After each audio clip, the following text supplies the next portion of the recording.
국민의힘이 내년 총선 전국을 이끌 당 비상대책위원장에 한동훈 법무장관을 공식 지명했습니다. 이종훈 정치평론가와 함께 자세한 얘기 나눠봅니다. 안녕하세요. 네, 안녕하세요.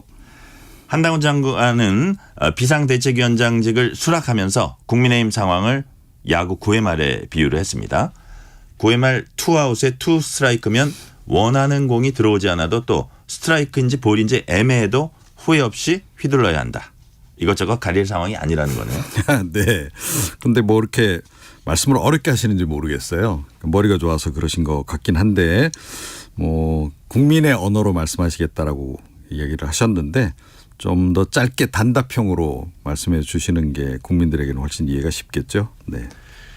한지명재 이런 말도 했어요. 20년간 공공선을 추구해온 그 마음 그대로 현실 정치에 들어간다.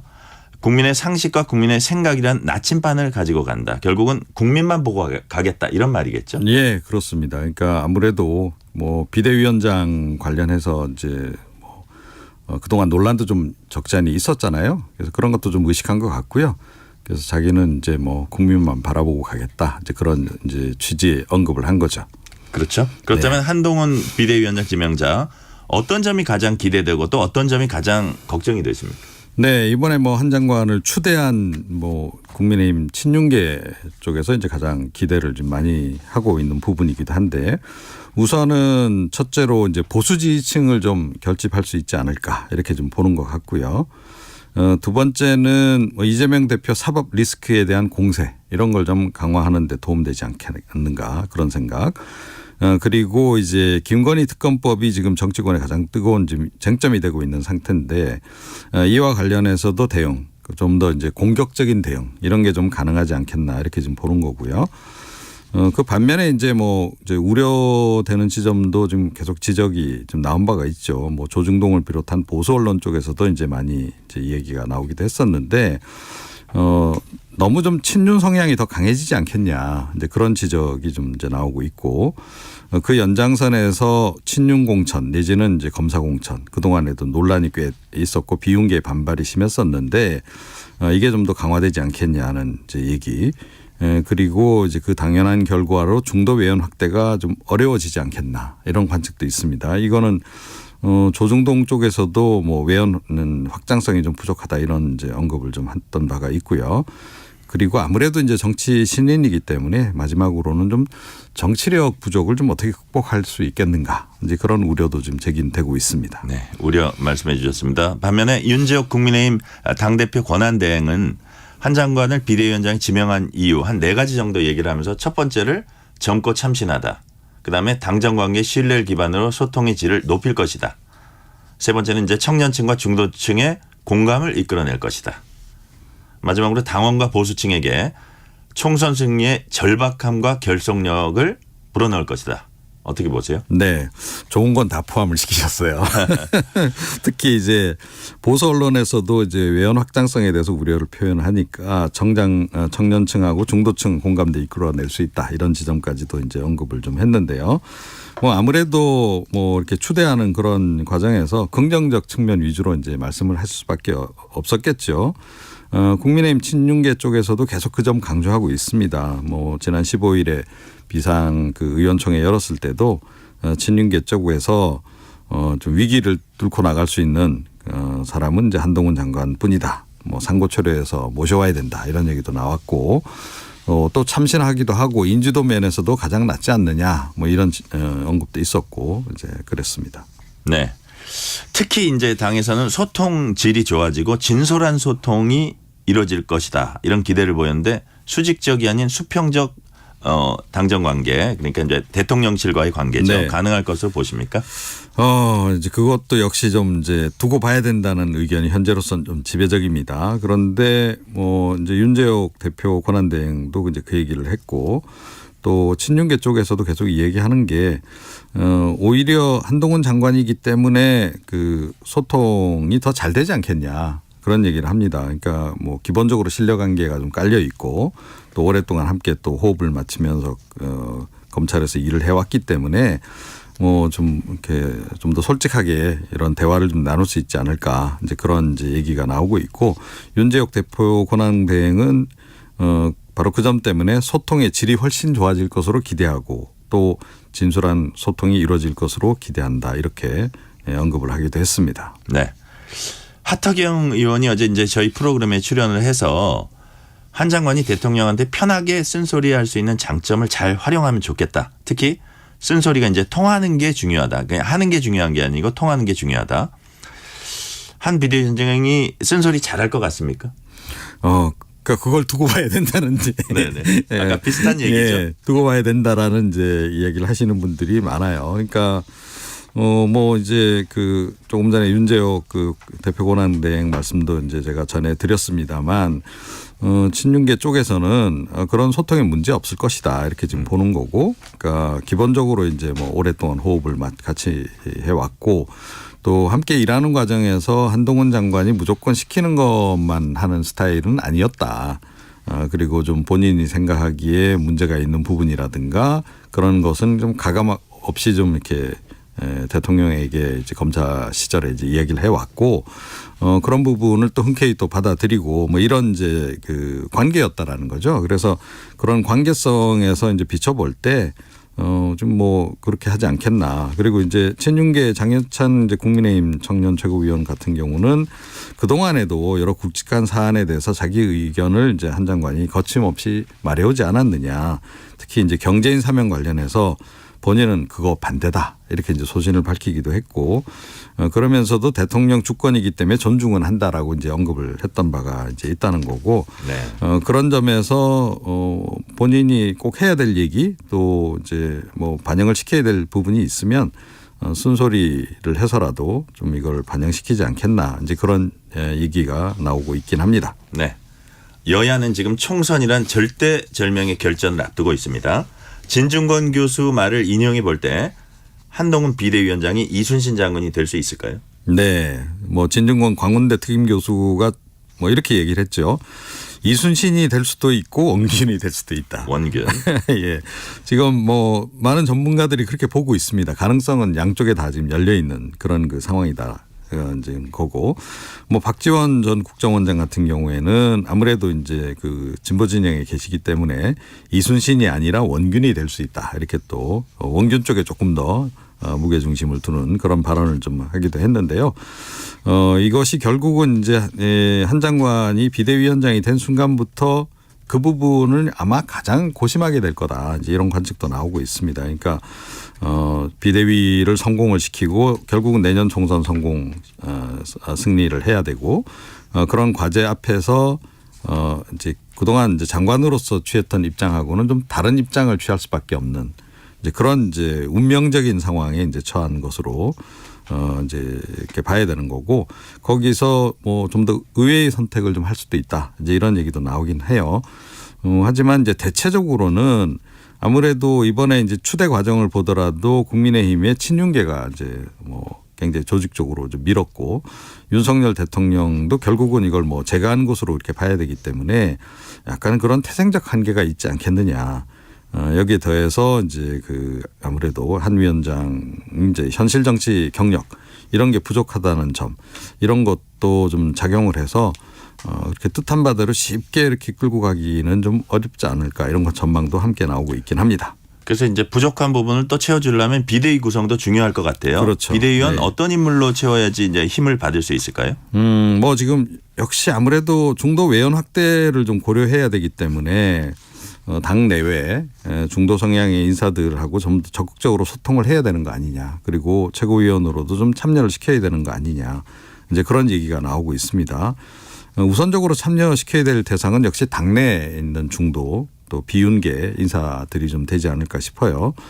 그리고 이제 그 다음에 이제 당 밖에 좀 눈을 돌려서 좀 중도 성향의 인사들을 이제 참여시키는 그런 것들이 좀 필요하지 않겠냐라고 하는 지적이 좀 나오고 있고요. 그런데 그 인선을 과연 한동훈 전 장관이 이걸 주도할 수가 있을까? 이제 그런 얘기도 좀 나오고 있습니다. 그러니까 지난번 혁신위원회 때도 사실은 혁신위원 인적 구성 관련해서 인유한 위원장이 자기 말로는 뭐 자기가 다 한 것처럼 얘기를 했지만 실제로는 뭐 당에서 상당 부분 결정을 한 것으로 당 지도부가 그렇게 알려지고 있지 않습니까? 그래서 친윤계 박성준 의원이라든가 김경진 전 의원을 투입한 것도 뭐 사실상 군기반장 역할을 시키기 위해서 한 거다. 뭐 이런 얘기도 좀 있었고요. 그래서 이번 비대위에도 뭐 이런 친윤계들 내지는 뭐 대통령실 쪽에서 친윤계 인사들을 이제 좀 일종의 군기반장 비슷하게 투입할 가능성이 좀 없지 않아 있다. 그런데 만약에 그런 식으로 흘러간다라고 한다면 당내 비윤계들 그리고 외부 중도 인사는 좀 참여를 꺼리지 않겠습니까? 이제 그런 부분이 조금 남아 있습니다. 네. 총선 승리를 위해서 최대한 우리 편 많이 늘리고 끌어안아야 한다 이런 목소리가 당내에서 이제 나오고 있는데 이준석 전 대표, 유승민 전 의원 등과의 연대 필요성 이런 건 어떻게 생각하세요? 예, 아무래도 이제 선거에서 이기려면 이른바 이제 덧셈의 정치를 해야 된다 그러잖아요. 뺄셈의 정치를 해서 자꾸 당내에서 한두 사람 나가고 이러면 지금 그게 결국은 전력 손실로 나타날 수밖에 없기 때문에 그 부분을 좀 이제 단도리를 잘해야 된다. 이제 이런 얘기도 좀 나오고 있어요. 중도 외연 확대를 생각하면 사실은 이제 반드시 당내에 있는 그 중도 성향의 인사들, 비윤계 인사들이라 하더라도 이제 적극적으로 좀 끌어안는 그런 이제 것들이 좀 필요 좀 한 그런 그 상황이고요. 뭐 그런 점에서 이준석 전 대표 당연히 이제 유승민 전 의원과 더불어서 함께 지금 이제 좀 끌어당겨야 될 대상으로 지금 많이 얘기가 나오고 있습니다. 그런데 이분들에게 과연 이제 구체적으로 어떤 역할을 맡길 것이며 어떤 역할을 맡겨야 이분들이 그 만족해서 좀 탈당을 좀 멈추고 당내에서 활동을 하겠는가. 그 부분이 좀 이제 관건이 될 것으로 그렇게 좀 보입니다. 사실은 그런 맥락에서 이번 그 비대위 구성 때도 지난 혁신위 구성 때하고 마찬가지로 차라리 이준석 전 대표나 유승민 전 의원을 위원장으로 모셔야 되는 거 아니냐 이런 의견도 나오기도 했었단 말이에요. 네. 그런데 이번에도 결국 이제 친윤 비대위를 구성했기 때문에 두 사람을 비롯해서 당내 비윤계 끌어안기가 좀 용이하지는 않을 것이다. 그리고 연대를 한다고 하면 구체적으로 어떤 직위, 어떤 역할을 가지고 이제 이야기를 서로 나눌 수 있겠냐 하는 부분인데 그런 그 선택지가 별로 없다. 이런 얘기도 다른 한편에서 나오고 있습니다. 네. 비상대책위원회라는 게 말 그대로 비상시 이제 구성되는 임시 조직이잖아요. 네. 주로 어떨 때 비대위가 만들어집니까? 뭐 당이 절체절명의 위기에 봉착했을 때라고 얘기를 하죠. 그래서 총선이나 대선 같은 큰 선거 앞두고 뭐 지지율이 급락하거나 또 대형 악재가 불거지거나 이랬을 때 이제 보통 이제 만들죠. 이번 비대위도 지난번 강서구청장 보궐선거 참패 그 여파로 지금 만들어지는 거로 봐야 되지 않겠습니까? 네네. 뭐 아시다시피 참패 직후에 혁신위를 가동을 하긴 했는데 성과가 좀 부진했고 이런 속에 김기현 전 대표마저 이제 전격 사퇴를 하면서 당을 이제 추스리는 동시에 내년 총선에 대응하려고 하는 목적 그런 목적으로 이제 만든 거다 이렇게 보시면 될 것 같습니다. 네네. 역대 비대위원장들 이제 살펴봤을 때요. 네. 누가 가장 성공적으로 당의 비상사태를 이제 극복했는지 성공 사례를 좀 꼽아주세요. 예, 비대위의 대표적인 성공 사례는 역시 박근혜 비대위를 이제 많이 얘기를 하죠. 그러니까 2011년 이제 하반기에 재보궐선거에 이제 참패를 했고 그 직후에 이제 출범을 했습니다. 2012년 이제 총선 앞두고 이때도 이제 미리 좀 굉장히 참패 시그널이 오니까 이제 뭐 이런 선택을 한 거죠. 그래서 그 당시에 이제 한나라당 당명 색깔까지 다 바꿨고 새누리당 출범시킨 거 아실 겁니다. 네. 그리고 이제 19대 총선에서 단독 과반을 이제 넘는 그런 이제 성과를 냈고요. 그때 구성을 보면 이준석 전 대표가 발탁이 됐다고 해야 되나요? 그렇죠, 그렇습니다. 예, 그게 굉장히 눈에 띄는 인상적이었던 네. 예, 그런 이제 장면으로 지금 이제 기록이 돼 있죠. 그리고 김종인 비대위도 역시 성공 사례였다 이렇게 봐야 될 것 같습니다. 민주당이 사실은 뭐 박근혜 전 대통령 만드는데 기여를 한 김종인 전 위원장을 모시기가 쉽지는 않았을 텐데 그때 뭐 거의 삼고초려하다시피 모셔서 2016년 20대 총선 때죠. 선대위원장까지 이제 겸임하셨어요. 그래서 민주당을 이제 원내 일당으로 그 당시에 이제 만들었던 그런 경험이 있고 또 진영을 바꿔서 2020년 미래통합당 비대위원장을 또 맡기도 하셨죠. 그래서 그때도 당명 이제 국민의힘으로 이제 바뀌는 과정이 있었고 4.7 재보궐선거에서 이제 승리하는 그런 결과를 낳기도 했습니다. 반면에 가장 아쉬웠던 비대위 체제 언제였다고 보십니까? 사실은 대부분의 비대위는 뭐 거의 실패한 비대위로 기록이 돼 있습니다. 근데 이제 뭐 여러 이제 실패 사례 중에서도 뭐 좀 대표적이었던 게 2016년 20대 총선 참패 직후에 출범했던 김의옥 비대위, 네. 또 박근혜 전 대통령 탄핵 직후에 만들어졌던 임명진 비대위. 그 당시에 이제 사실은 비대위를 만들게 되면 당의 주류를 상당히 좀 이제 그 견제를 하면서 새로운 활로를 열어가는데 이제 초점이 맞춰지기 마련인데 그 당시에 친박계 저항을 극복을 못했죠. 그것이 이제 실패 요인이었던 거고. 민주당 뭐 아시다시피 2022년 3월 대선 패배 직후에 이제 비대위 구성을 했는데 석 달 뒤에 치러진 이제 지방선거에서 패배를 했죠. 이건 뭐 다 기억하실 겁니다. 비대위원 총사퇴했고 뭐 한동안 리더십 공백을 이제 겪는 그런 일이 있었습니다. 네. 지금 말씀하신 대로 비대위가 이제 절체절명의 위기에 빠진 당을 살린다는 게 결코 쉽지 않은 일이잖아요. 네, 그렇습니다. 이제 한동훈 비대위원장의 첫 시험대는 이른바 김건희 특검법이 될 것으로 보입니다. 한 비대위원장이 국민 정서 담아내는 해법을 찾을 수 있을까요? 네.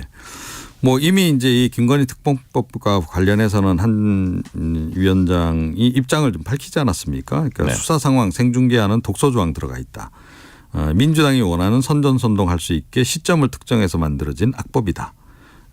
이 얘기는 결국 이제 윤 대통령이 거부권을 행사해야 된다라는 이제 이 얘기로 읽히고 있고, 그 지금 와중에 이거를 뭐 처리는 하되 뭐 총선 이후로 좀 미루자 그런 이제 뭐 대안을 제시했다는 얘기도 있고 한데 그건 뭐 민주당이 받아들일 리는 없죠. 근데 이제 한 전 장관이 비대위원장이 되고 나면 이제 이 부분을 이제 고민을 상당히 할 수밖에 없는 것이 일반 국민 여론조사 결과를 보게 되면 이 특검법 도입 찬성 의견이 계속 꾸준하게 높게 나온다는 거예요. 네. 그래서 그런 부분을 이제 고려를 하면 국민 정서를 또 고려할 수도 없는 거잖아요. 국민 여론 내년 총선 생각하면. 그래서 이제 의외로 이거를 이제 받게 되는 상황으로 갈 수도 있다. 이제 이런 이제 분석도 없잖아 있는 그런 그 상황입니다. 네.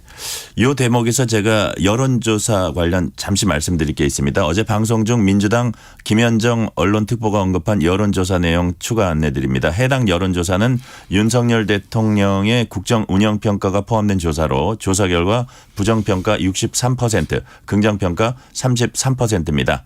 서울경제신문이 한국갤럽에 의뢰한 조사로 12월 18일부터 19일까지 전국 만 18세 이상 1,008명을 대상으로 실시됐고 무선전화 가상번호 무작위 추출을 통한 전화조사원 인터뷰 방식으로 진행됐습니다.